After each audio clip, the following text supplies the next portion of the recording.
popped up yesterday. Had a couple people email me about this.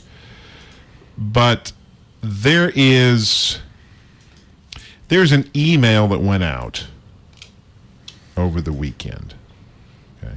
The email went out on Friday night. And I'll just read you the email. This email comes from a lady by the name of Diane Jablonski. Went out to several people. It said, my friend Karen Carson has decided to run for the vacant state representative seat previously held by Ryan Haynes. And of course, we know Ryan Haynes. This isn't the email, but Ryan Haynes stepped down last week. He is now taking over as the head of the Tennessee GOP on a state level. So he stepped down from his state representative seat. The email continues, this will be a very short campaign, and Karen needs our help now. Karen has served our district with excellence as the 5th District School Board representative. She has been board chair and as such represented the entire county. She is also an emergency room nurse at Children's Hospital, and I cannot think of anyone who would rather have attending to my child.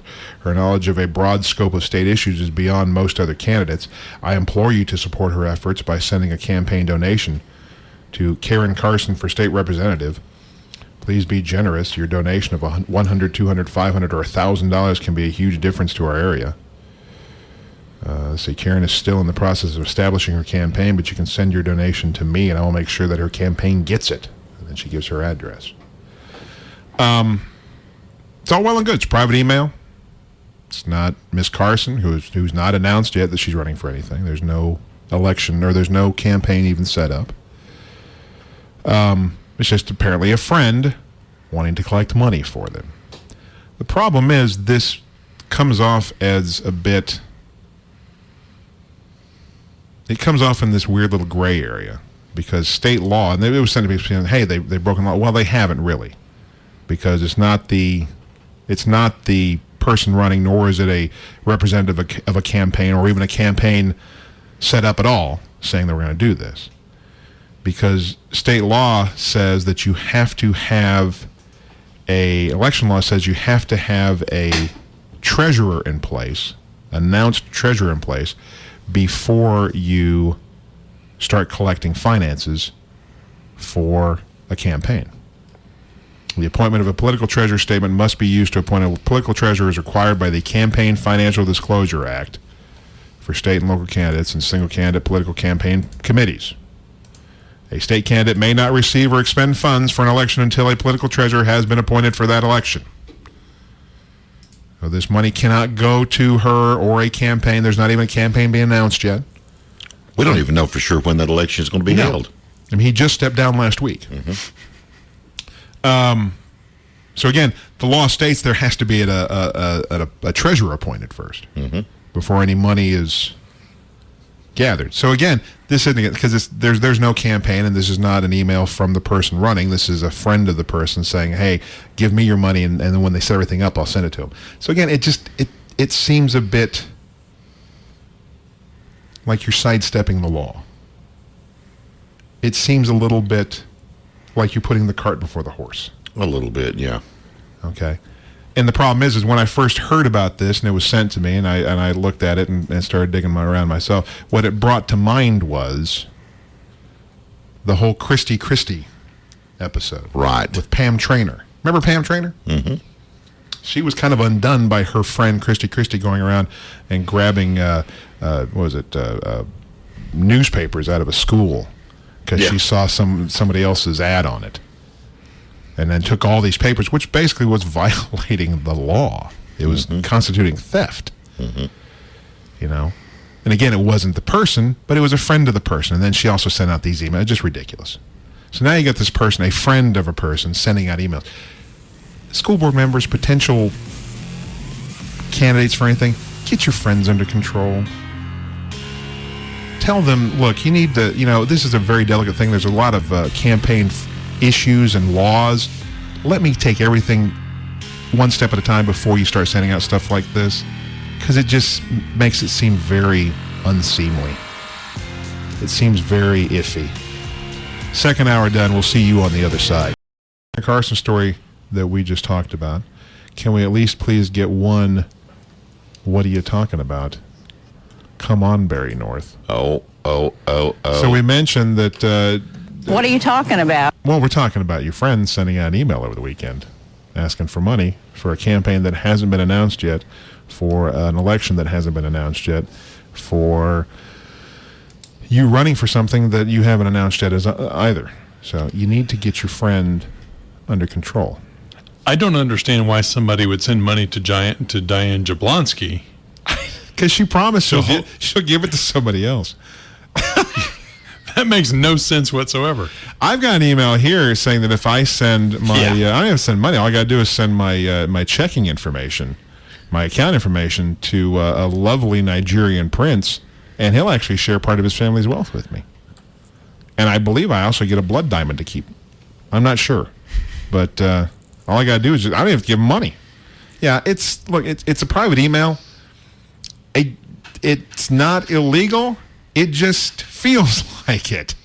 And it just sounds like it because you go, well, this is against election laws. Well, but it's not really from the candidate. It's not from anybody representing the campaign, because there's not even a campaign announced yet. There's not even a campaign yet. There's not been an election announced yet. Now, here's the thing. Now, if this same person who sent this email out then turns around and ends up working in the campaign, then you go, oh, well, hold on a second. Now that throws it all into a different light. Yeah. But, yeah, if you're running for something, tell your friends, hey, you may have the best intentions, but don't send out stuff like this. Well, don't collect money for me before I even announce anything. The flip side is that can also be classified as spam. Yeah. Which can get you in trouble because it's illegal to solicit people without their permission. Yeah. Which is why they have all those double opt-in forms and stuff. When you put your name in for something online, they'll send you an email saying, confirm your email address. It's called a double opt-in. That way they know they have your permission to send you emails. That can get you in trouble too. I just want everyone to send me $1. What are you talking about? Just $1. Send me $1, and I'll go do something good with it. I promise. Right? Doesn't that work too? No. Don't send me $1. Don't send me any money. And don't send this person any money either until there's an announced campaign. And don't send this email out to any more people, because it makes people then send emails to me going, hey, these people are breaking the law. It's just goofy. Come on. There are laws out there. There's a reason they're in place. They are not for your, they're not suggestions that you might want to think about doing. They're laws. Don't do this. And tell your friends not to do this. Because when it starts to seem like you're breaking the law, then people get very upset. And we'd hate to see you sink your campaign before you even announce it. Yeah, you don't want to taint it before it ever starts. Sure. So right now it comes out and it goes, well, it seems a little weird. And it does, but Malka says Ted looks too much like Nixon. We need to stand with Rand, but the globalists will have him iced if he gets too much support. Bilderberg will decide who the next president is in a few weeks. That's Malchus's thought. Ted doesn't look like Nixon. Ted looks like one of the Murray brothers. He looks like he should be in in the new Ghostbusters remake, playing Bill Murray. Or at Bill least Murray's cousin. At least a cousin, started to say. At least a cousin or Teddy something. Cruz Murray. Yeah. Brian Doyle Cruz. Yeah? No? Yeah? He looks like a Murray brother. Lost in translation. 25 minutes after the hour, 26 minutes after the hour. Time for us to take a quick break here in this third and final hour of this Monday morning showgram. Our number, 865-243-TALK, 243-8255. If there's something you want to weigh in on. And again, thanks to Judge Knapp. It's good. He's smart. He knows what he's talking about. About everything. About everything. He does. He does. He knows. He's in the know. And again, fantastic hair. That's a head of hair right there. 26 after the hour. Out of Rudinia this morning. A couple of posts here. Let's see. Hey, if one of the Rudinians saying if I take Chapman Highway to and from work every day, they could actually rename the Henley Bridge Mike's Bridge. It's a multi-use on there. Idea, yeah. I don't want a bridge. Let's see. Carla says she's seen the email we're talking about, and McIntyre was copied on it. Yes, he was. Oh, really? Yes, he was. They said that the person that wrote it is Carson's mentor, and that they know better. They think they can do anything. I guess. Here's the thing: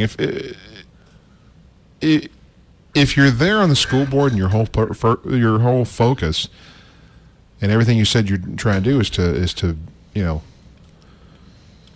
better the school system for the kids, then do your job there. And then once you're done with your job, then run for whatever. But don't just drop off in the middle and then go, hey, I'm going to go after this. Well, This school board is not a stepping stone to something else. I'm tired of people doing that. Finish out your job first. Do what you said you were going to do, and then go run for this other seat. even at that, let's at least wait till we determine when we're going to actually have this election. I know. I mean, you know, that was the whole thing that bothered me about Palin. Yeah. Palin quit her last run as governor halfway through. Yeah. Just walked away from the job. Do the job you were elected to do. Finish it out. You owe it to the people that put you in that office. Sure. And then go run for that other position when it comes back up again. Don't walk away from what you're doing just to go take this on now. Because it just happened to be open. It's going to be a quick one, and I can probably get in there easily. I don't get it. See, that's why I would never make a good politician. Because I would actually feel like I was Obligated to do my job from start to finish and then go after something else. And I guess for some people, you have to set aside that whole idea of duty and obligation and go, oh, look what else is open now. What about, I've done that. I'm going to go here. Hey, this grass is greener. Look at that. Oh, look over there. His grass is much greener than mine. Hey, I'm going to go over here. Come on, do your job. Finish it out, and then go do something else. I agree with you 100%. If you're good, you'll win it on your merit. Yep. You may have to wait out a year or two, but if you're good, you'll win it on your own merit. Mm-hmm. Mm-hmm. Don't suddenly go, hey, look at this. This is going to go about a couple weeks. I'll hop on here because no one else is in here yet. Well, yeah, no one else is in yet because they haven't even announced anything yet. I don't know. It's weird. JB wants to weigh in. 865-243-TALK, 243-8255. JB, good morning. You're on the Rude Awakening. First of all, fellows, I've solved the mystery about Mr. Kerry. Have you? Well, actually, yes, and there's a local connection. The China Buffet on Clinton Highway went out of business, and they sold 2,000-gallon fish tanks, which were then transmogrified into a giant sphere, which was subducted down to his helmet. I gotcha. That makes sense. We have a local connection, and actually, I'd like to announce that, in fact, there were some local Sasquatch fairies worked on that decoration. So I'm glad he's putting money back in local community. Oh, see, that's what happened to Kerry. Somebody offered some Sasquatch fairy offered him something to eat while he was in the woods. Exactly. You've got to watch that. Yeah. Anyway, so I guess it's an ancillary story. I got a story years ago from my father, who grew up in the mountains of North Carolina as a boy. His mother-in-law his grandmother was Cherokee, full-blood Cherokee, and they told of little people in the forest. they were talked about this all the time. Yeah. Tunnels and all that. And they said, never eat anything they offer you. That's what they talked about this morning. If you ate food, that you would become their slave. Yeah, So you would be trapped forever, yeah. Question about this. Let me clarify what you said earlier about this financial contribution thing. Yeah. You had an email from, was it Diane Jablonski? Yes. To what, potential donors? Well, it looks like she hit up her. I don't know. I guess she hit up her mail list. I guess she opened up her contact list and started putting people on it. Was there a list of the names she asked money for? No, just the people that received the email. There was no list. And she was asking that list of people to contribute. I guess whoever she sent the email to, yeah. On clarify, okay. Well, first of all, let me just say this, that Diane Jablonski is a former member of the school board. And there are school board members on this. There are local politicians' names that Right. I recognize on this list. Okay, as well. so there are some local yeah. people in office PTA now. people, yeah. Oh, Are there yeah. any school board members on the list? Yeah. Okay. Well, so Dan Jablonski was a former school board member. And by the way, Mrs. Carson is a 3-term school board member, long-term incumbent there. And they know what the election laws are. But remember, we had Amy Broyles was very slow and reluctant to catch up her financial contributions numbers, and it went on for years and years and years. She told us, well, we should use the computer to update these things. And, of course, we did that 20 years ago. But this notion that it sounds almost like a money bundler, bundling money up that can be parsed back later to meet the guidelines of a contribution, the legal contribution limits. And I think that, by the way, you may not know this, Diane Jablonski, this is the 14th House seat that Ryan's given up. Diane Jablonski ran for the seat in 2004, was defeated. Really? So we have a history here. These people know election laws. They know this quite well. They know exactly what they're doing. They know better. Let's put it this way. These aren't a bunch of people making errors or first time out. They've been down the pike a few times. They sounds like they think they're above the law, or they can just do whatever they want to do. It sounds like campaign bundling for someone before we have the treasurer in place. Now, if that's not a violation of the law, that trembles on the edge of a violation of the law. And I think I'd expect more out of people like Jablonski and Carson, who've been around, who know this. They know the law very well. They know what the law is. And to ask sitting members, elected members of the school board to contribute is, I think they know better than this. I think these people have shown that they think they're above the law.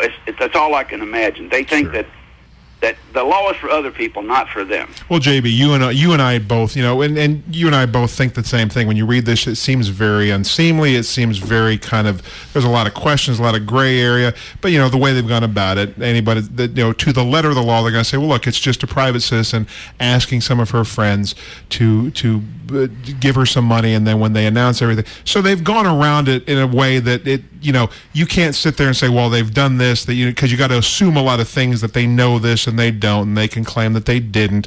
But let me ask you a question. Has she asked sitting elected officials to contribute to this campaign? Yeah. Okay. Yeah. According to some of the names I'm looking at right here.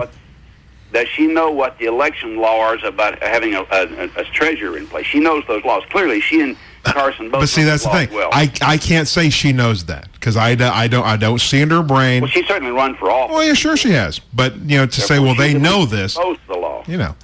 Like, well, I feel like we have a sense of entitlement here in the sense that these people believe they're simply above it. Sure. We talked about Christie, great name, by the way.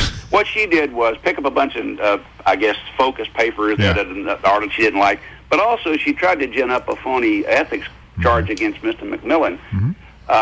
In the sense that was a sense of entitlement. Of course, that was thrown out and laughed out, but they were serious about it. Yeah. I think we need to hold these people's feet to the fire and say, what are you doing here? And I'd like to know if there are any other names on that list of other elected officials and their response. And if this is technically legal, how close is it to being illegal? Oh, I think it's very close to being illegal.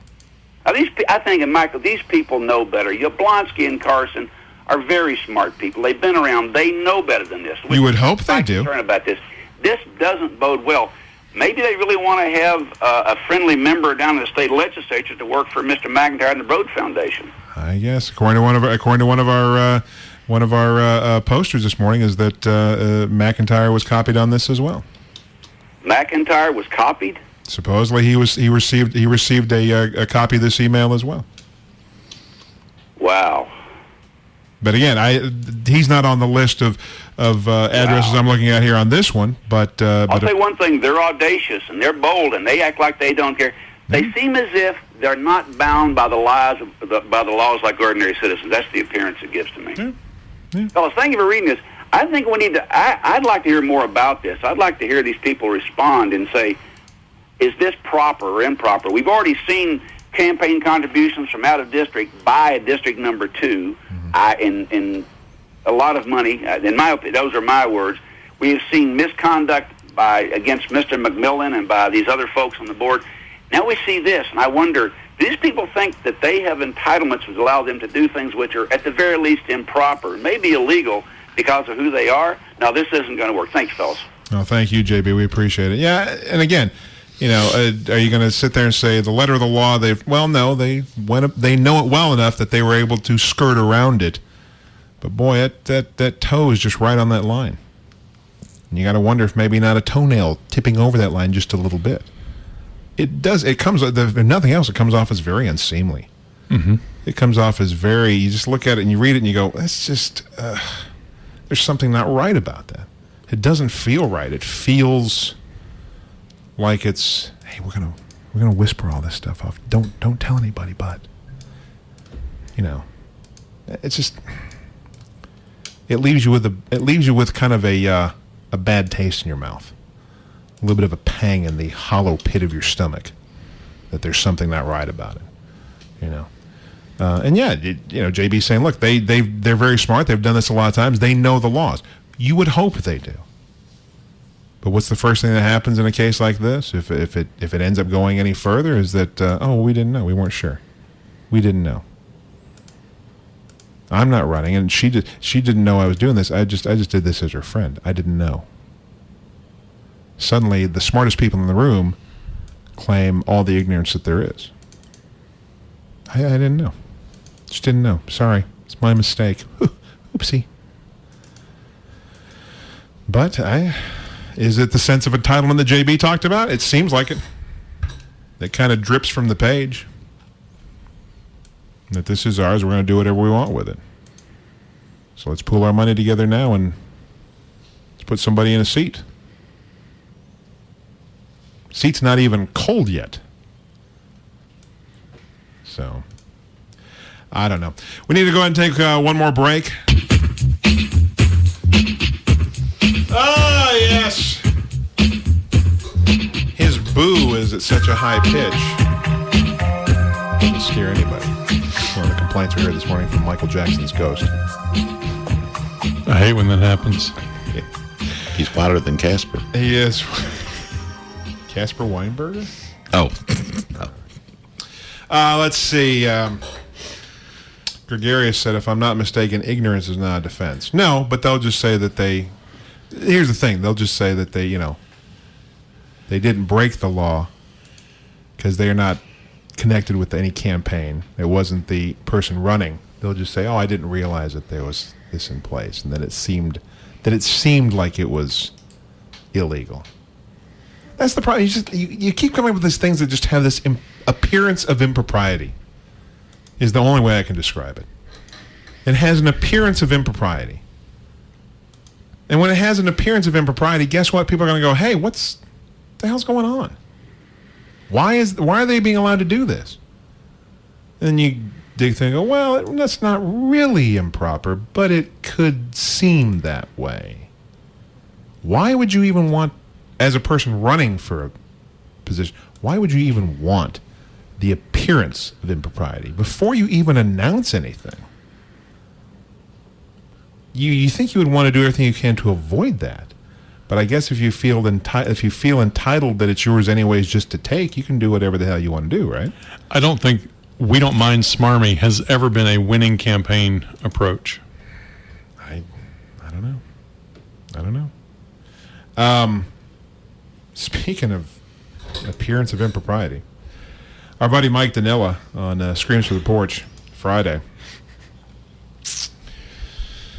Let's see. Apparently, the Knox County School Board voting on whether to, quote, approve agreement with Baruti K. Kafele to conduct a 3-day training on July 22nd, 23rd, and 24th, 2015 for the staff of Vine Middle School and staff of other schools who desire to attend at the cost of $15,000.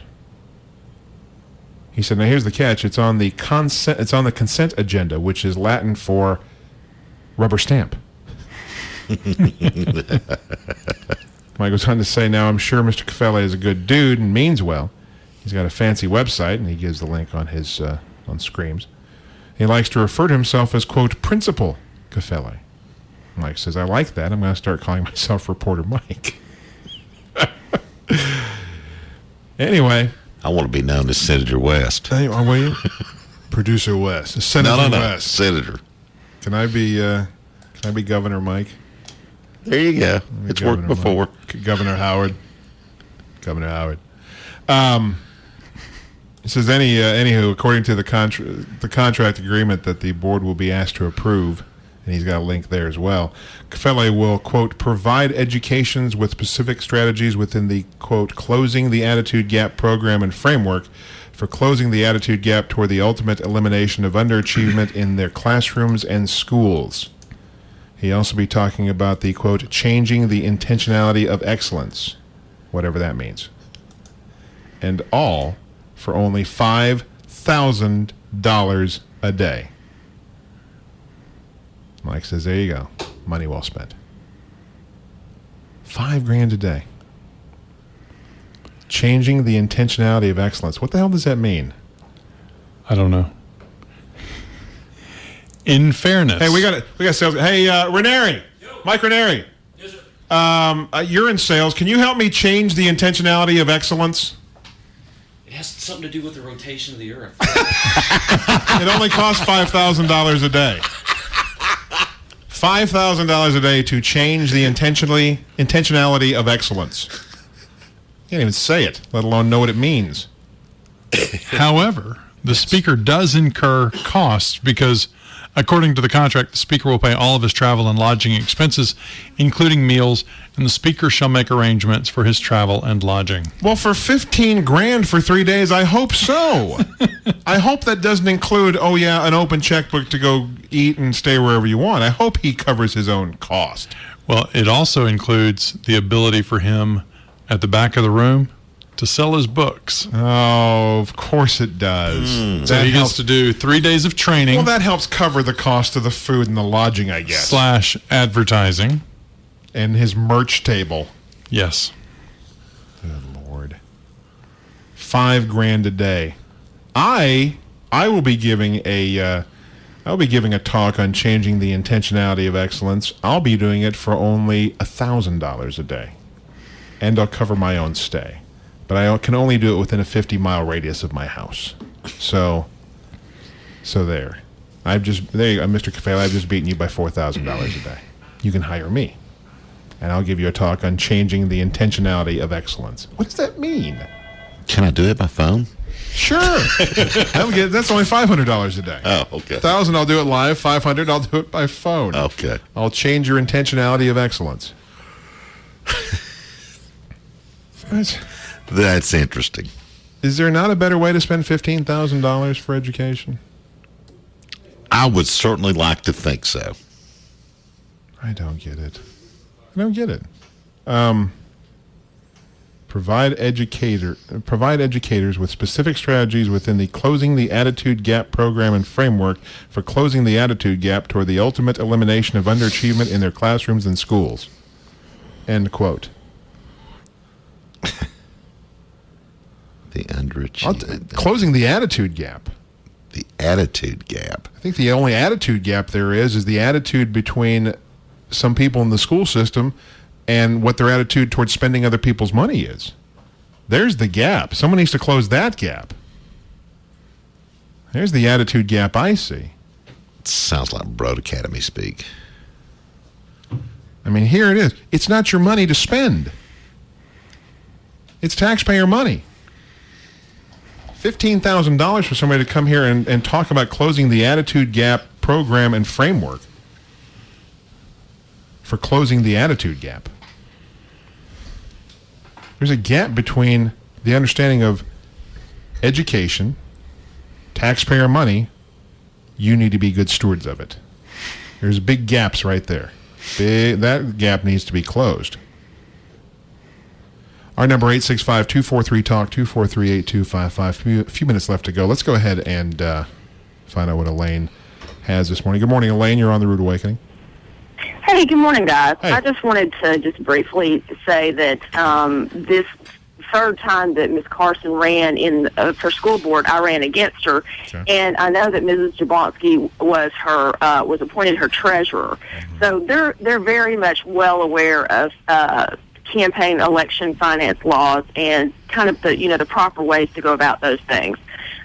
Whether she's just doing something kind of behind the scenes, priming the pump, that sort of thing. That's probably what this sounds like. But there's an etiquette, and there are definitely financial disclosure laws, and you have to appoint a treasurer, and that appointment has to be filed with the election office prior to accepting one penny or one dime, or spending any money for that matter. So that's very clear cut, and they're aware of those things. The issue that I personally have with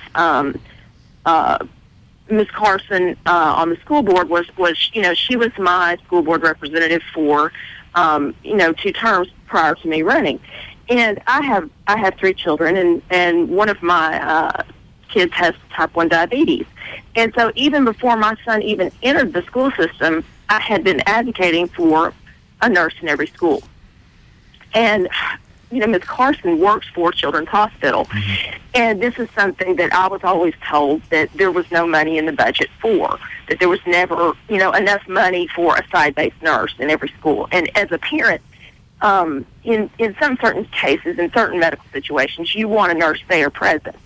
And if your school didn't have one, you were encouraged as a parent to send your child to a different school, like whatever school you were zoned for. If they didn't have a site-based nurse, they told you to, okay, well, we can let you go to this school over here that does.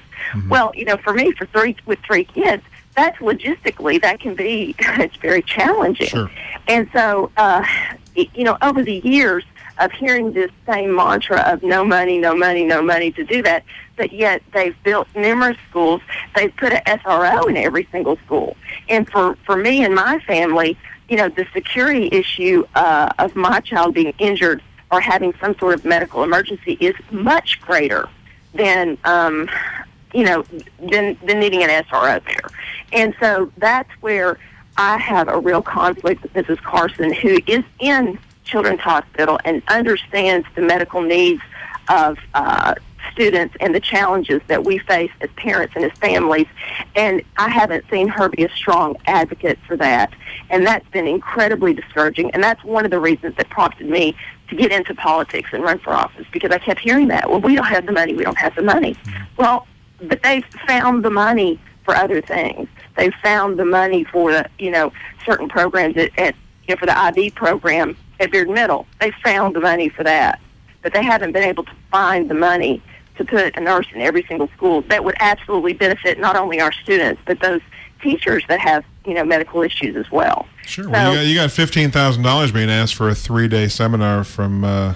Coffelli we just started talking about. And that's not, I'm sure there's many other things like that pop up throughout the year. And as we said, you should be able to find better ways to spend that money. Well, and that's the thing. The other issue I have a real problem with is Hardin Valley. They were presented. The school board was presented with the overages and how those dollars were and how that school was built, and they chose to ignore that. And that, to me, there was serious graft that went on with that, the way that was built. Or it gave the appearance of it, especially when we look at the security issues. How the wires weren't even plugged into anything. I mean, they were presented with documented evidence of overages and how things were done and how they were improperly done, and they chose to overlook that. And I have serious concerns about that, because that's going to be exponentially bigger on a state level. Yeah. And that, to me, you should be able to listen to your constituency that has expertise and expert knowledge and have a discerning attitude. And I have real concerns about that as well. Sure. Elaine, we're about out of time, but we appreciate the phone call. That only comes into play if you're actually concerned about your constituency. Yeah, that only comes into play if you're actually concerned about your constituency. If you're more concerned about a stepping stone to something else, then your constituency is they're just there to make sure that you get to wherever you're going. That's going to do it for us today. About a minute left to go here as we finish things up. Elaine, we appreciate the phone call. We appreciate everybody weighing in this morning with your texts and your phone calls and your emails. Story you may have missed over the weekend.